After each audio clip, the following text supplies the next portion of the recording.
dernier conseil de ministres du gouvernement d'Abiré, la question de la nouvelle taxation de l'ONEA qui fait couler beaucoup d'encre et de salive a été abordée. Le directeur général et le PCA de l'ONEA seront bientôt entendus sur la question. Des précisions dans quelques instants. Dans ce journal également, reportage sur la fête de la nativité. On parle particulièrement des articles des tout-petits avec nos reporters Yolande Ilboudo et Chérif Yanogo qui constatent une hausse des prix due au coronavirus. Bonjour à vous. À moins de 5 jours avant l'investiture du président du Faso, Roch-Marc Christian Kaboré, le gouvernement d'Abiré a tenu son tout dernier conseil des ministres. C'était un conseil des ministres très technique selon le porte-parole du gouvernement qui explique qu'au cours des échanges, des questions d'actualité ont été abordées. Alice Pedrago. Ce conseil des ministres très technique a concerné des dossiers essentiellement de ratification d'accords, mais aussi de projets de loi, notamment l'engagement du Burkina Faso sur la question des personnes handicapées, mais aussi sur la question des instituts de la régulation du commerce à l'international. Au cours de cet échange avec les hommes de médias, la question de la nouvelle taxation de l'ONEA, qui suscite de nombreuses plaintes de la part des clients, a été abordée. Et sur ce, le porte-parole du gouvernement a apporté quelques éclaircissements. Les ministres sont également des consommateurs d'eau. Beaucoup de ministres ont exprimé des situations où ils étaient à des consommations de 20 000, 25 000, on l'a dit de payer 75 000, 5 000 francs. Donc il y a un problème que tout le monde vit en tant que Burkinabé. Le Premier ministre a donné deux instructions, une instruction ferme. C'est que le ministre en charge de l'eau reçoive le DG et le PCA de l'ONEA avec deux directives. Premièrement, puisqu'il y a des factures qui sont en train d'arriver, certains reçoivent 3 ou 4 factures, que sur ces factures-là, il ne soit pas question de prélever la moindre pénalité que ce soit. Deuxièmement, que l'on regarde le système et que s'il est nécessaire de revenir sur le système, que l'on revienne dessus afin qu'il n'y ait pas d'éléments qui puissent brimer les gens. Ce conseil étant le dernier du gouvernement d'Abiré avant l'investiture du président du Faso le 28 décembre prochain, le porte-parole du gouvernement a donné l'ambiance qui a régné. Nous avons fait une standing ovation au président du Faso parce que de façon officielle, c'est la première fois que le gouvernement recevait donc le chef de l'État, son Excellence Roch-Marc Christian Kaboré, élu donc aux élections. Et ensuite, le Premier ministre s'est adressé à lui a présenté donc nos félicitations et a félicité également les députés, les ministres qui ont été élus députés, a encouragé ceux qui n'ont pas reçu cet exercice-là pour la première fois et a renouvelé donc notre disponibilité en tant que ministre. Aujourd'hui, peut-être plus ministre demain, à accompagner le chef de l'État et à accompagner le développement du Burkinabé à tous les postes qui nous seront donc, ou à toutes les possibilités, y compris en retournant simplement à nos emplois habituels. Sur la question du Covid-19, le porte-parole du gouvernement a affirmé qu'il est important d'adopter une prise en charge collective et individuelle de la maladie. Le Conseil interpelle tous les Burkinabés au port des masques et appelle à un esprit d'engagement individuel afin de réduire la propagation de la maladie à coronavirus. Dans 4 jours, soit le 28 décembre prochain, Roch-Marc Christian Kaboré sera investi président du Faso pour un second quinquennat. À l'occasion, une vingtaine de chefs d'État sont attendus. Le ministre des Affaires étrangères dit s'atteler à l'organisation d'une cérémonie qui prend en compte le facteur de minimisation des risques de contagion Covid-19. Maxime Jean Bambara. C'est ici, au Palais des Sports de Ouaga 2000, que Roch-Marc Christian Kaboré, président réélu, sera investi tout comme en 2015. À moins d'une semaine de l'événement, les préparatifs vont bon train. À l'intérieur, techniciens, réparateurs et services de décoration sont à pied d'œuvre. Et à l'extérieur, les machines se déploient pour relooker les allées et les aires de stationnement. L'investiture, c'est pour le 28 décembre et il faut bien que le Palais des Sports fasse peau neuve. Contrairement à ce que certains pensent qu'il y a de grosses dépenses qui se font, non, bien au contraire, il y a un arbitrage serré du ministère des Finances sur toutes les dépenses qui se font ici. Évidemment, nous accueillons des délégations étrangères et il faut les recevoir dans des conditions quand même décentes. Et le Burkina Faso est une terre de dignité et une terre de dignité et de fierté. Cela suppose que tout étranger que nous accueillons, nous devons l'accueillir, le recevoir dans des conditions dignes, dans des conditions qui font que ces remerciements en tout cas de la manière qu'il sera reçu, fera que nous serons fiers donc de l'avoir reçu. Tout se déroulera dans le strict respect des mesures barrières, à en croire le ministre des Affaires étrangères. Ainsi, sur 5000 places que compte le Palais des Sports, l'enceinte de ce palais n'accueillera que 1200 personnes, et ce, en raison de la pandémie du coronavirus. Cette enceinte du Palais des Sports contient ou peut contenir 5000 personnes, mais nous n'aurons ici que 1200 personnes. Dehors, nous avions prévu au départ des chapiteaux de 1500 personnes, 2 chapiteaux de 1500 personnes chacun. Nous, on avait prévu 3000 personnes dehors, mais ça a été supprimé. On avait prévu des réjouissances populaires dehors, ça aussi ça a été supprimé. Le convoyage de population ou des militants dont vous parlez, tout ça est supprimé. Et il y aura quelques convoyages, mais ces convoyages vont concerner uniquement les officiels qui partiront, pour les délégations étrangères, qui partiront des hôtels vers le Palais des Sports pour éviter donc les embouteillages dans la circulation. Le comité d'organisation est dans le bon timing et tout sera prêt pour l'investiture, rassure Alpha Bari. À en croire ce dernier, une vingtaine de chefs d'État sont attendus dans la capitale burkinabé. Fin de la session ordinaire de l'année 2020 de l'Assemblée nationale. Une session qui marque également la fin de la 7e législature. Le bilan est satisfaisant pour Alassane Bala Sakandé. Plusieurs lois, des résolutions, des missions d'information et des enquêtes parlementaires ont été adoptées au cours de cette législature. Serge Pado. La séance est levée. Et c'est la fin du mandat de la 7e législature, une législature qui a clôturé sa dernière session ce 22 décembre. Pour le président de l'Assemblée nationale, Alassane Bala Sakandé, c'est avec un sentiment de mission accomplie et avec l'apport de tous qu'il clôture cette législature. S'il m'était demandé de me prononcer sur le bilan de ces 5 années de cheminement, je dirais tout simplement que c'est avec un sentiment de légitime fierté que nous avons mené ce cycle législatif à son terme. Il est l'aboutissement d'un engagement collectif et fraternel d'hommes et de femmes, de sensibilités politiques diverses certes, mais tous unis autour de l'idéal républicain d'exercer la souveraineté nationale. Je saisis cet instant solennel pour rendre une fois de plus un hommage appuyé à l'ensemble des acteurs de cette législature qui s'achève. Malgré la situation sécuritaire et la pandémie du coronavirus, l'Assemblée nationale a pu bien mener sa mission selon Alassane Bala Sakandé. Il en veut pour preuve les récentes lois qui ont été adoptées au cours de la dernière session. Outre la loi de finances et 2 autres projets de loi, la dernière session de la 7e législature a examiné et adopté 2 propositions de loi. La première qui est relative aux dons, au prélèvement, à la transplantation et au greffe d'organes de tissus et de cellules humaines au Burkina Faso. Et la seconde proposition de loi portant promotion des établissements sanitaires privés de soins au Burkina Faso. Elle a aussi enregistré 2 restitutions de missions d'information et de commissions d'enquête. La restitution des travaux de la commission d'enquête parlementaire sur le système de la téléphonie mobile au Burkina Faso. La restitution des travaux de la mission d'information parlementaire sur la pandémie de la Covid-19 au Burkina Faso. En rappel, la 7e législature, c'est 231 lois qui ont été votées, dont 3 propositions de loi, 54 résolutions, 235 questions, 11 missions d'information et 7 commissions d'enquête parlementaire. À quelques heures de la fête de la Noël, l'heure est aux emplettes.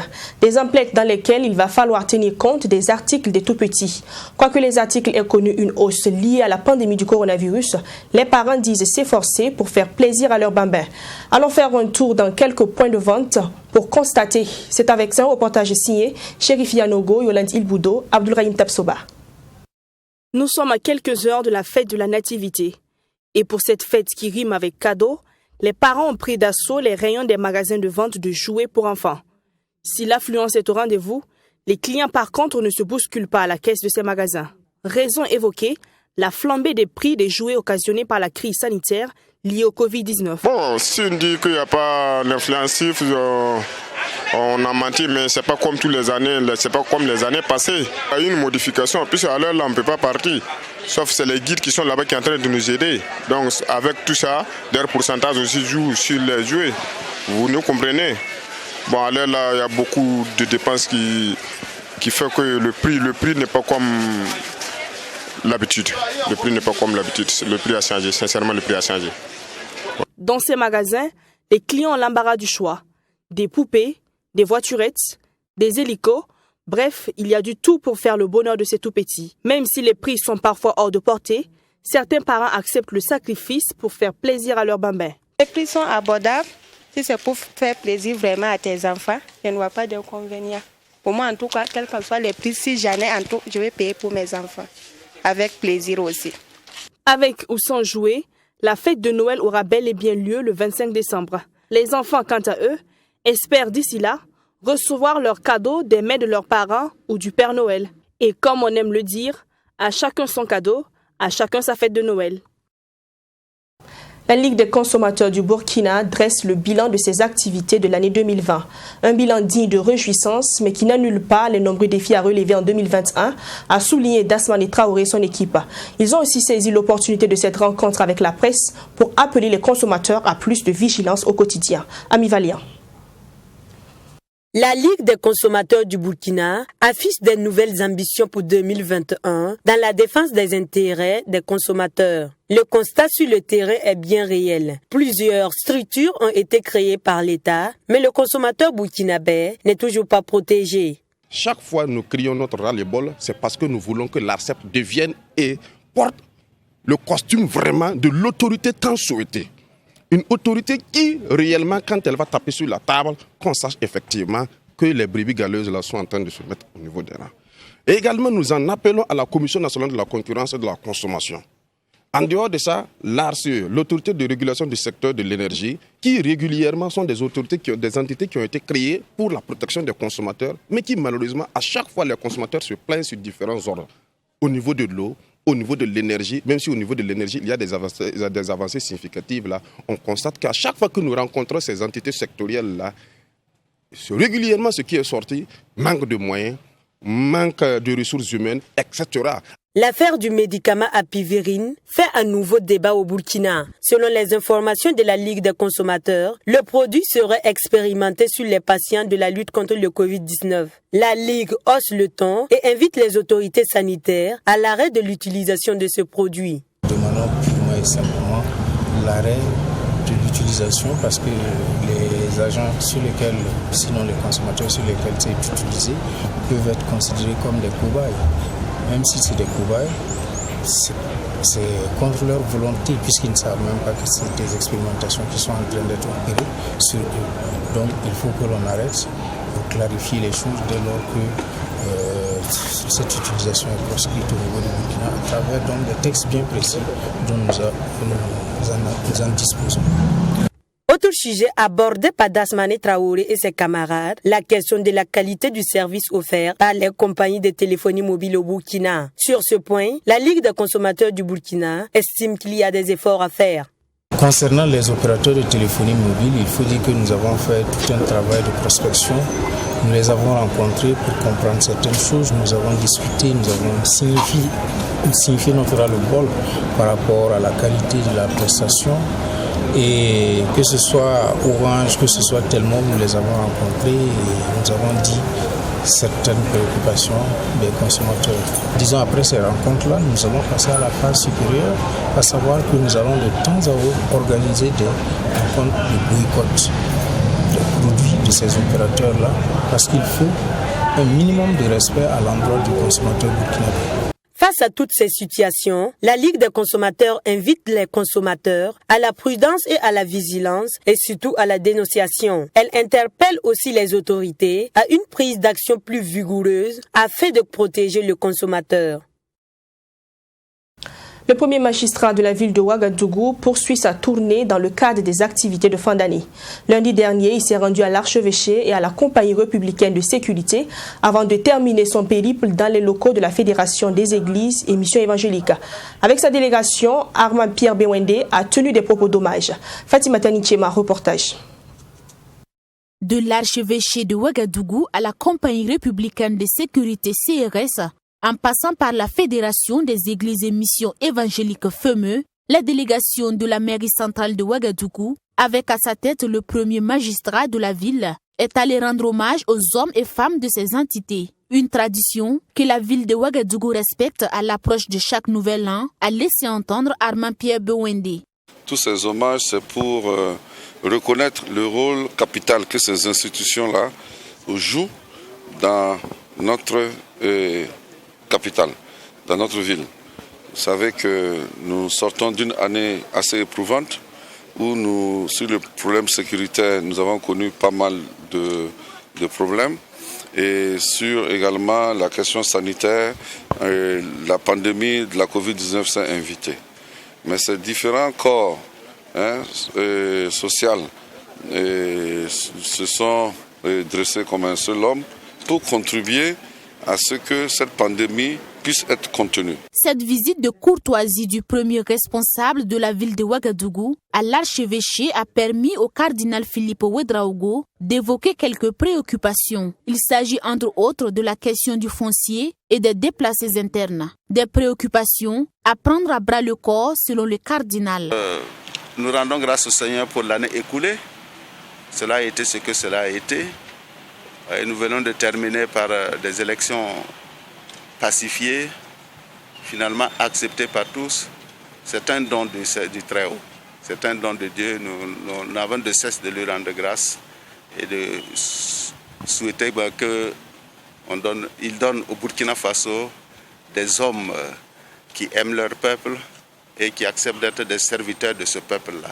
Toutes les trois structures visitées par la délégation de la mairie centrale de Ouagadougou ont salué cette démarche devenue une tradition avant de souhaiter une bonne année de paix et de cohésion sociale à tous les Burkinabés. Des actes de reconnaissance dans le domaine des sports. Le ministre Daouda Zoupio a décoré des agents qui se sont illustrés par la qualité de leur service. Des personnalités du domaine ont été également distinguées à titre exceptionnel. Cérémonie tenue le 22 décembre dernier au stade du 4 août en présence de notre journaliste sportif Assami Tiamtori. Images et commentaires pour vous.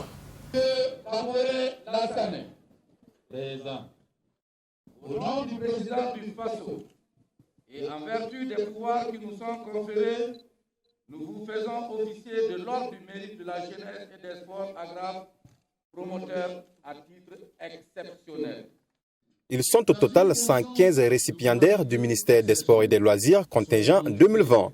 Pour l'effort rendu et le dévouement à la nation, le département des Sports et des Loisirs a décerné des médailles d'officier avec agrafe dirigeant, promoteur ou sportif et chevalier avec agrafe dirigeant ou sportif. À titre exceptionnel, Cheikh Ahmed Sanou dit Iron Bibi, Hélène Marie Laurence, Ilboudoné Marshall, ministre de la Femme, et Lassane Kaboré, ministre des Finances, ont reçu respectivement chacun la médaille d'officier de l'ordre du mérite avec agrafe sportif et dirigeant. Vous savez, c'est une longue histoire. Depuis la DGCOP, nous avons donc travaillé, lorsque j'étais à la DGCOP, à accompagner le ministère.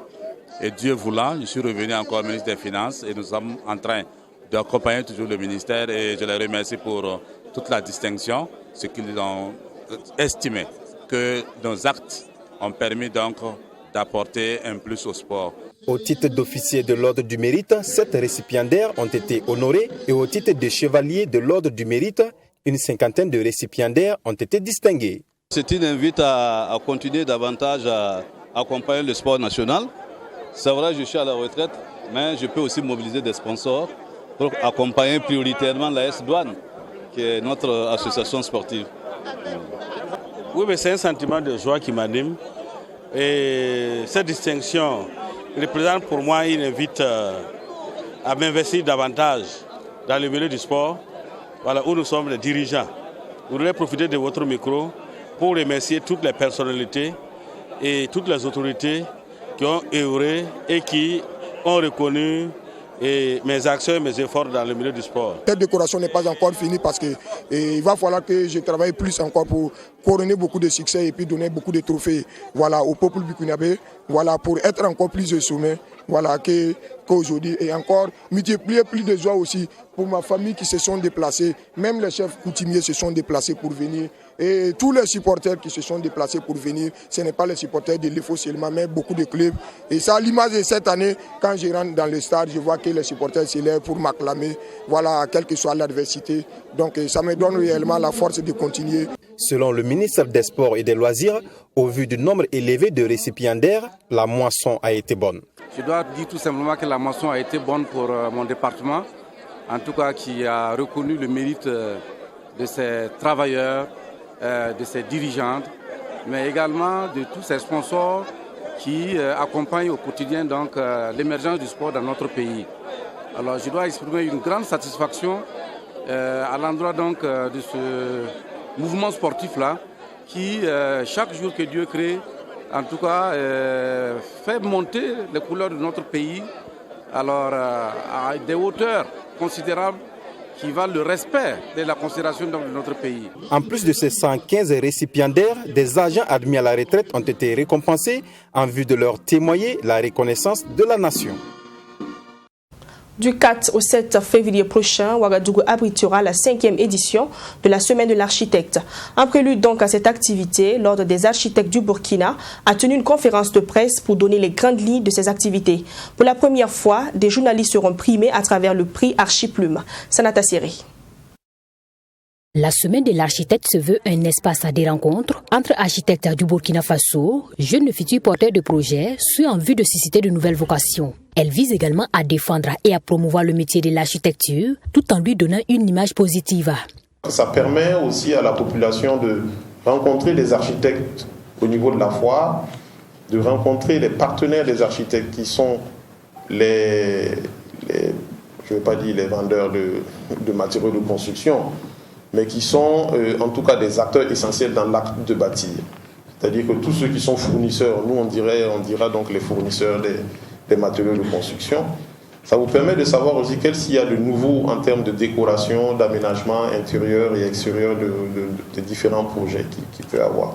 Architecture et sécurité urbaine, mieux construit pour des villes sûres, c'est autour de ce thème que se déroulera cette 5e édition de la Semaine de l'architecte. On est vraiment rentré dans une ère au niveau de la nation qui n'était pas du tout agréable pour la population burkinabé, que ce soit au niveau des attaques terroristes, que ce soit au niveau du Covid, etc.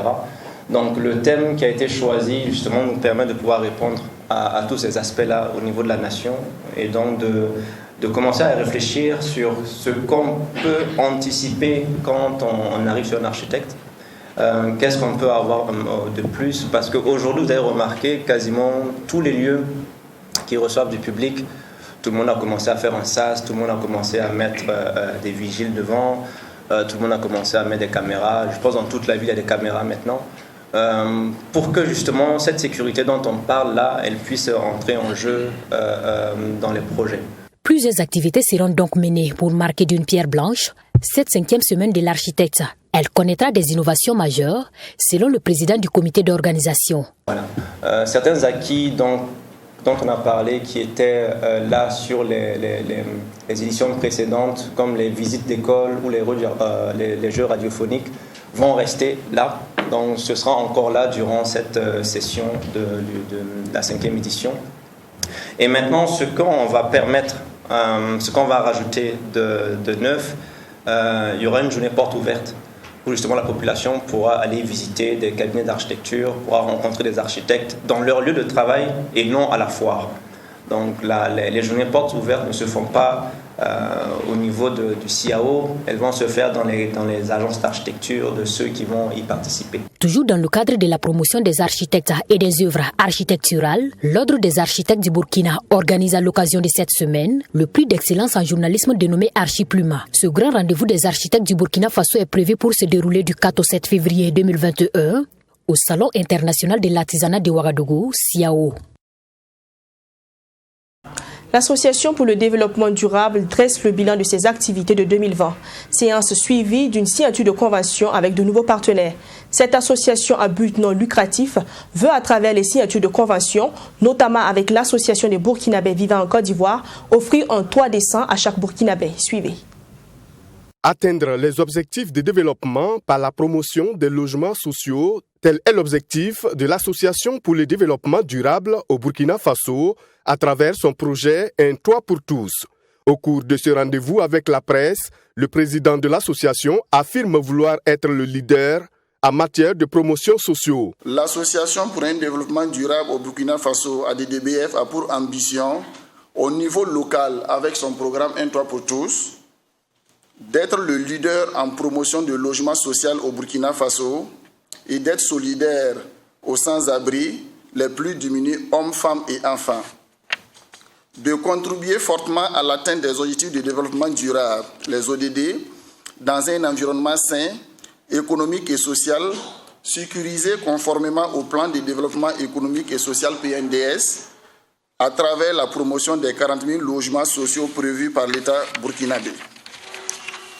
Nous avons signé des conventions de partenariat avec les sociétés de promotion immobilière agréées au Burkina Faso pour permettre à chaque Burkinabé d'acquérir un toit dans les meilleures conditions sans avoir un impact considérable sur son régime de vie. Et la structure se présente comme un partenaire du gouvernement dans sa campagne de 40 000 logements sociaux. L'association a procédé à cet effet à la signature de conventions, notamment avec la Société de construction de promotion immobilière SCPI, l'Association des ressortissants burkinabés vivant en Côte d'Ivoire et Sounou Assurance. Pour le représentant de Sounou Assurance, cette signature de convention va se traduire par un accompagnement spécifique. Il s'agit d'un accompagnement qui se veut très spécifique et qui vise à couvrir l'ensemble des opérations que les adhérents de ADD auront à effectuer dans le cadre de la promotion immobilière qui est réalisée en partenariat avec HCPI. Donc de façon plus concrète, il s'agit pour nous de couvrir les garanties, les risques d'essai et invalidité totale et définitive de l'ensemble de ces adhérents-là.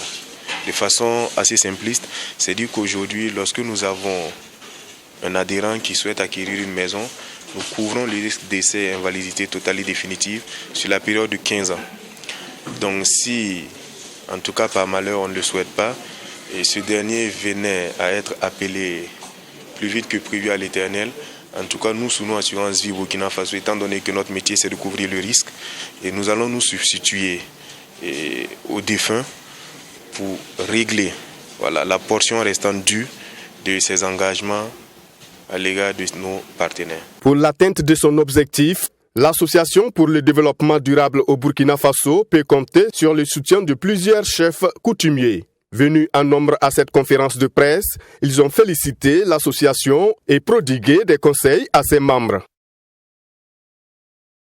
Fin de votre 13h sur Truy TV. J'ai pris du plaisir à le présenter. Ce sera avec un plus grand plaisir que je vous retrouverai demain pour notre session d'information. En attendant, bonne suite de programmes sur Truy TV.